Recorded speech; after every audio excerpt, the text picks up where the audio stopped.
Hello, नमस्कार दोस्तों। स्वागत है आपका आपके अपने YouTube channel study with Patel sir पर।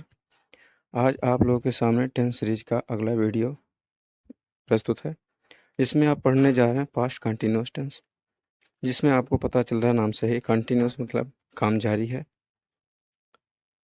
इस काल का जो हिंदी वाक्य होगा उसके अंत में आपको रहा था, रही थी, रहे थे, ये सब दिखाई देगा। इनके साथ साथ आपको जो सहायक क्रिया होगी वो वाज वेयर के रूप में दिखाई देगी। अब बात करते हैं वाज और वेयर। पास्ट टेंस है तो इसमें वाज एकवचनकर्ताओं के साथ प्रयोग होता है। और एक चीज़ आपको यहाँ ध्यान देने वाली बात यह है कि वाज जो होगा वो ही, सी, इट इन सब के साथ तो प्रयोग होता ही हो, उसके साथ साथ आई के साथ भी इसका प्रयोग किया जाता है। इसको प्लूरल ना समझें तो गलती हो सकती है। और यदि हाँ आप चैनल पे नए हैं तो सबसे पहले जा कर के इस सीरीज के शुरुआत से शुरू करें, और वीडियो अच्छा लगे तो लाइक करें, सब्सक्राइब करें, दोस्तों के साथ शेयर करें और अपना एक्सपीरियंस साझा करें। जो भी कमेंट में है अपना कीमती सुझाव ज़रूर दें। तो बात हो रही थी सहायक क्रिया हेल्पिंग वर्ब वाज की। तो सभी एकवचनकर्ताओं के साथ वाज का प्रयोग होता है और बहुवचनकर्ताओं के साथ वेयर का प्रयोग होता है। वेयर का प्रयोग आप आई के साथ नहीं करेंगे। वेयर का प्रयोग आप आई के साथ नहीं करेंगे। फिर आप वी के साथ करेंगे, यू के साथ करेंगे, दे के साथ करेंगे, अन्य बहुवचनकर्ताओं के साथ करेंगे, पर आई के साथ नहीं करेंगे। अब बात होती है आई के साथ क्यों नहीं करेंगे। चलिए उसको भी देख लिया जाता है। नोट बनाकर लिखेंगे, ये नोट का सिंबल है। आई के साथ केवल वाज लगेगा। कुछ दोस्त इसे प्लूरल समझकर वेयर का प्रयोग कर देते हैं, जिससे गलती हो जाती है, तो कृपया आप ऐसा ना करें। पास्ट इवेंट में आप आई को, खासकर इस टेंस में आप आई को सिंगुलर मानकर ही लगाएंगे और आई के साथ वाज ही प्रयोग करेंगे। स्पेशल केस में आई के साथ वेयर लगेगा तो पढ़ा जाएगा, तो आई के साथ आप वाज का ही प्रयोग करेंगे।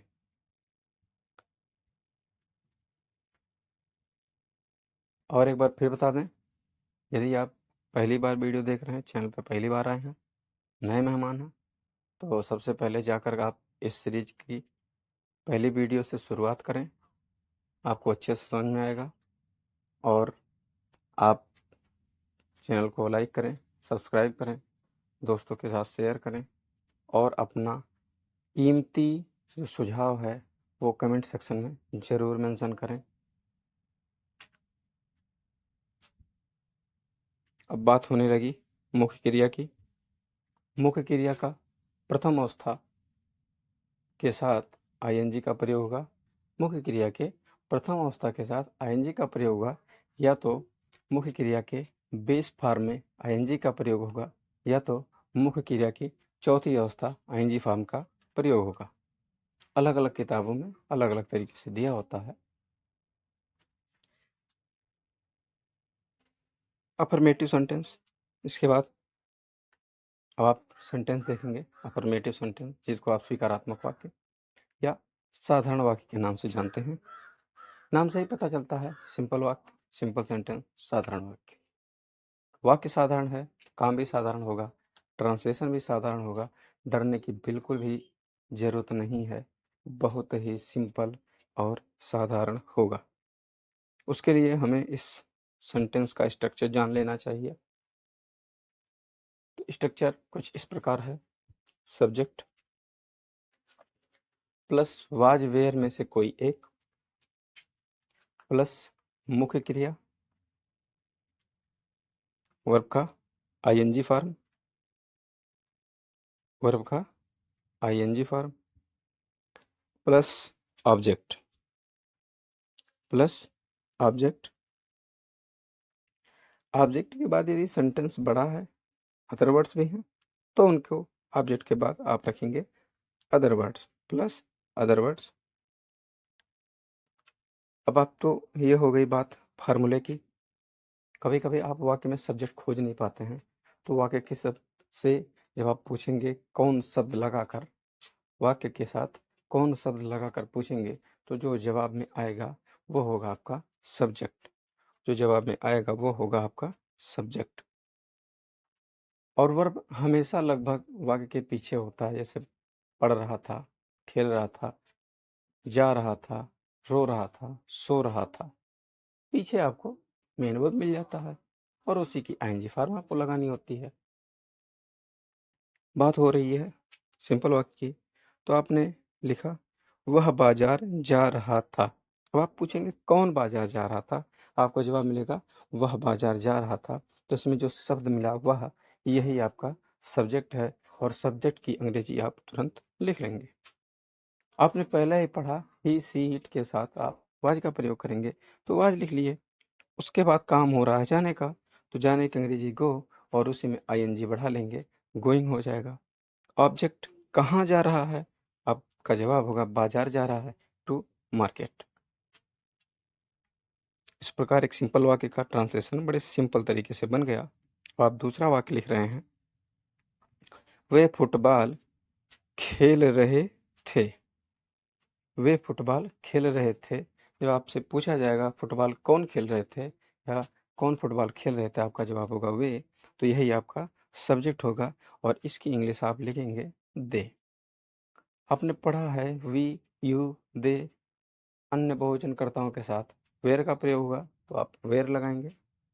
दे वेयर, काम हो रहा खेलने का, तो खेलने की अंग्रेजी प्ले में आईएनजी लगा देंगे, मेन वर्ब में आईएनजी लगा दिया आप, हो गया प्लेइंग। अब ऑब्जेक्ट क्या है, फुटबॉल खेल रहा है।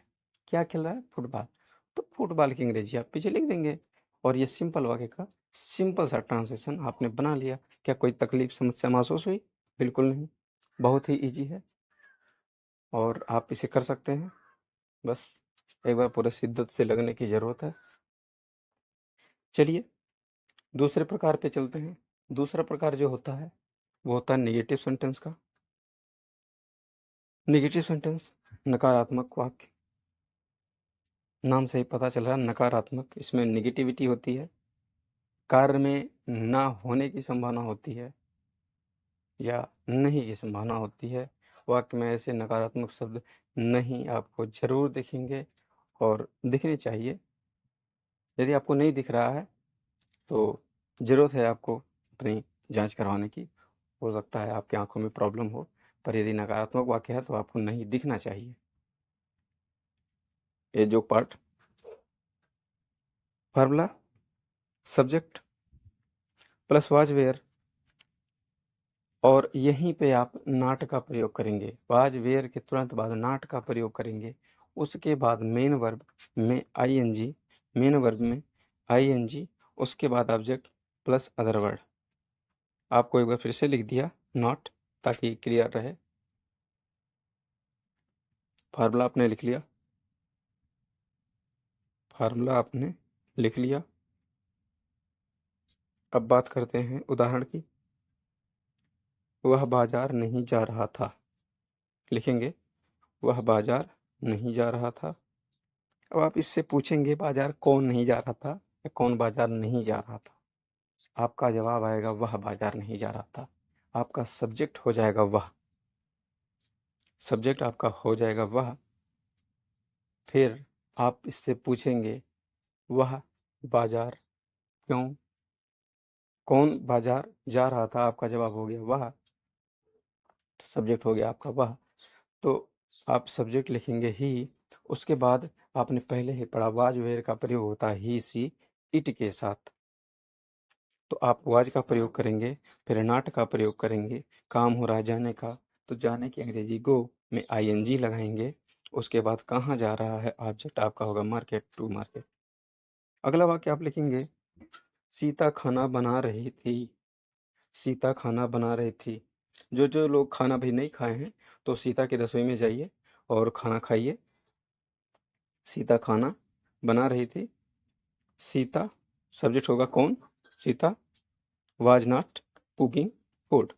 सीता खाना नहीं बना रही थी। अब रसोई में जा कर के कोई फ़ायदा नहीं, क्योंकि वो खाना नहीं बना रही है, आपको कुछ मिलने वाला है नहीं, है ना?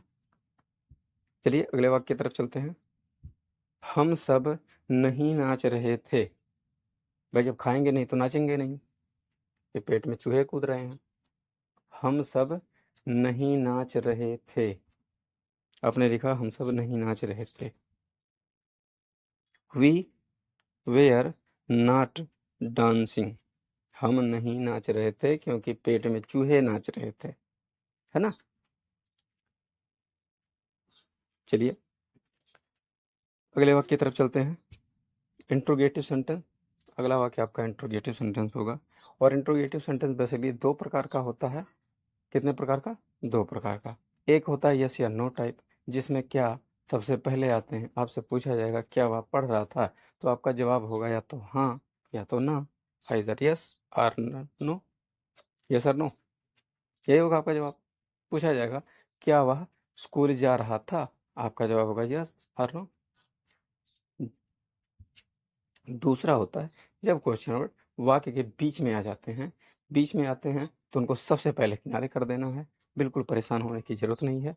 जो बीच में उँगली कर रहा है उसको सबसे पहले कर दो, बाकी अपने आप सही हो जाएगा। तो सबसे पहले वाले फार्मूले की बात होती है, आपने अफ़र्मेटिव में पढ़ा था। सब्जेक्ट के बाद वाज वेयर का प्रयोग करते हैं। बस वही एग्रीमेंट यहाँ होना है दोनों की सहमति से। वाज वेयर नाराज़ हो रहा था, उसको आगे लिख लेंगे आप। तो वाज वेयर प्लस सब्जेक्ट हो जाएगा, और सब्जेक्ट के बाद आप मेन वर्ब का आईएनजी फॉर्म लिखेंगे। मेन वर्ब का आईएनजी फॉर्म लिखेंगे प्लस ऑब्जेक्ट रखेंगे। क्या? ऑब्जेक्ट रखेंगे। ऑब्जेक्ट के बाद यदि कोई अदर वर्ड है तो उसको रखेंगे। और ध्यान देने वाली बात जो है, यहाँ पर आपको इंट्रोगेटिव चिन्ह, ये प्रश्नवाचक चिन्ह जो मार्क ऑफ इंट्रोगेशन होता है, वो रखना बहुत ही आवश्यक है। यदि आप नहीं रखते हैं तो आपकी सारी मेहनत बर्बाद हो जाएगी।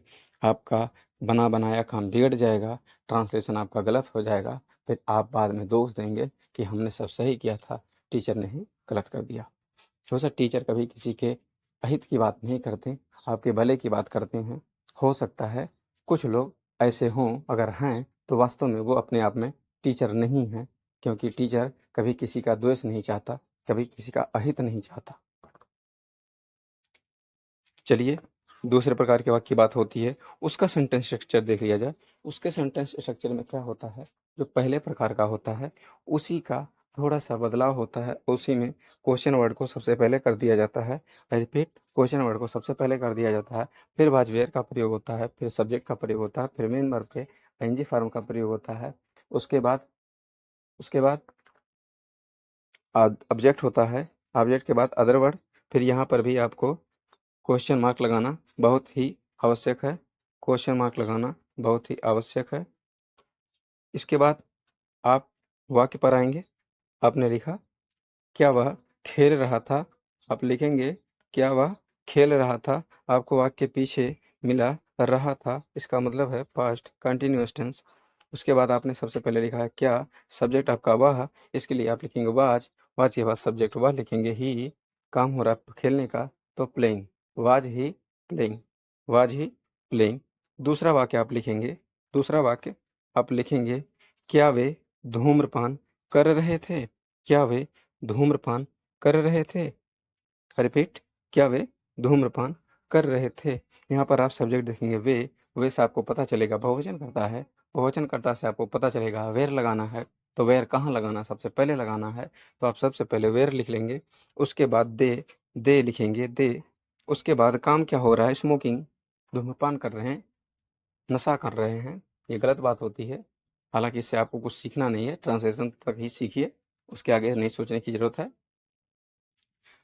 Where they smoking. फिर आप अगला वाक्य लिखेंगे वे कहाँ वह कहाँ जा रहा था। बीच में वाक्य के आ गया प्रश्नवाचक चिन्ह परेशानी खड़ा। ये है बहुत नहीं बड़ा, आप इसको करेंगे छोटा। छोटा करेंगे कैसे, सबसे पहले उसको ले आएंगे, उसके बाद उसकी काम वहीं समाप्त हो जाएगी, है ना? परेशानी बड़ा नहीं होना है, आप बड़े आसानी से इसको निपटा सकते हैं। तो सबसे पहले कहाँ की अंग्रेजी लिख लेंगे वेयर। उसके बाद वाज वेयर में से कोई एक लगाएंगे। अब आप बात हो रही है यहाँ पे सब्जेक्ट क्या है, वह के लिए ही के नाते आप पहले वाज लगाएंगे। वेयर वाज ही, बात हो रही है जाने की, going. Were was he going, question mark बहुत ही जरूरी है, इसको लगाना ना भूलें। देखिए कितना आसानी से हो रहा, आप लोग मेरे साथ साथ कर भी रहे हैं, है ना, क्योंकि आप लोग उतने हो चुके हैं, बड़े अच्छे तरीके से आप तैयारी कर रहे हैं, आपकी तैयारी बड़ी अच्छी तरीके से जा रही है। फिर दूसरी हो रही है वाक्य, तुम क्या कर रहे थे, तुम क्या कर रहे थे। व्हाट पहले लगाएंगे क्योंकि बीच में आ गया ये क्या, है ना, दया कुछ तो गड़बड़ है, इसको सबसे पहले लिखेंगे। व्हाट, अब सब्जेक्ट आपका यू है तो क्या लगाएंगे, were. What were you doing, what were you doing, तुम क्या कर रहे थे, तुम क्या कर रहे थे। आप में से कुछ लोगों का सुझाव था कि सर कुछ वाक्य पीछे छोड़ दिया कीजिए, जिससे हम लोग कमेंट सेक्शन में इसका ट्रांसलेशन आपको भेजेंगे और आप बताइएगा क्या यह सही है, क्या यह गलत है। तो आपके लिए बिल्कुल आपकी बातें सर आँखों पे, इसके लिए हमने कुछ वाक्य जोड़ा है, इसको आप प्रयास करिएगा बनाने का। क्या करेंगे, बनाने का प्रयास कीजिएगा और कमेंट सेक्शन में ज़रूर मेंशन कीजिएगा, ताकि ये पता चले क्या आप लोग सही से पढ़ पा रहे हैं या नहीं, आपकी तैयारी सही दिशा में जा रही है या नहीं, जो आपसे हो रहा है क्या वो सही हो रहा है या नहीं। इसके लिए प्रैक्टिस बहुत ही ज़रूरी है और वास्तव में ये 3-4 वाक्य से आपका कुछ होने वाला है नहीं। तो बेहतर परिणाम के लिए आपके पास जो भी इंग्लिश ग्रामर की किताबें हैं, चाहे जो भी हों, उनमें से अच्छे से आप प्रयोग करें और बनाइए और अपने टीचर को दिखाएँ, उनसे कंसल्ट करें, मिलें। आप पहला वाक्य लिखिए, वाक्य है क्या हम ऑफिस जा रहे थे, क्या हम ऑफिस जा रहे थे, इसमें क्या सबसे पहले आया है, तो आपको थोड़ा सा हिंट दे रहे हैं। वाज वेयर सबसे पहले लगेगा, वाज वेयर सबसे पहले लगा गया, फिर सब्जेक्ट लगेगा, फिर सब्जेक्ट लगेगा, उसके बाद मेन वर्ब का आईएनजी फॉर्म प्लस ऑब्जेक्ट होगा। यदि कोई अदर वर्ड है तो पीछे लगाएंगे, क्वेश्चन मार्क बहुत जरूरी है, जरूर लगाएंगे। दूसरा वाक्य, वह कक्षा में तुम्हें कब परेशान कर रहा था, कब परेशान कर रहा था, परेशान कर रहा है ना, परेशान कर रहा है तो उसको सबसे पहले लिखना है, कब, कब की अंग्रेजी सबसे पहले लिखना है, फिर वाज वेयर लगाना है, फिर सब्जेक्ट लगाना है, फिर वर्ब का आईएनजी फॉर्म लगाना है, फिर ऑब्जेक्ट लिखना है। यदि कोई अदर वर्ड है तो उसको जरूर लिखना है और पीछे पीछे इंट्रोगेटिव चिन्ह लगाना बहुत ही जरूरी है। तीसरा वाक्य आप लिखें, क्या रहीम नहीं पढ़ रहा था, क्या रहीम नहीं पढ़ रहा था। रहीम नहीं पढ़ रहा, इससे कोई फर्क नहीं है, आपको पढ़ना है। रहीम नहीं पढ़ रहा, कोई फर्क नहीं है, आपको पढ़ना है। और पहले ही क्या आ गया है, इसके लिए वाज वेयर पहले लगाना है, वाज वेयर पहले लगाना है, फिर रहीम को लिखना है, सब्जेक्ट हो जाएगा, फिर मेन वर्ब का आईएनजी फॉर्म, फिर ऑब्जेक्ट लिख लेना है, उसके बाद अदर वर्ड, उसके बाद अदर वर्ड। यदि आपको वीडियो अच्छा लगा हो तो अपना कीमती समय निकाल कर चैनल को सब्सक्राइब करें, लाइक करें, अन्य लोगों तक इसको पहुंचाएं। इससे हमें मजबूती मिलेगी, अच्छा लगेगा, हमें सपोर्ट मिलेगा। और धन्यवाद।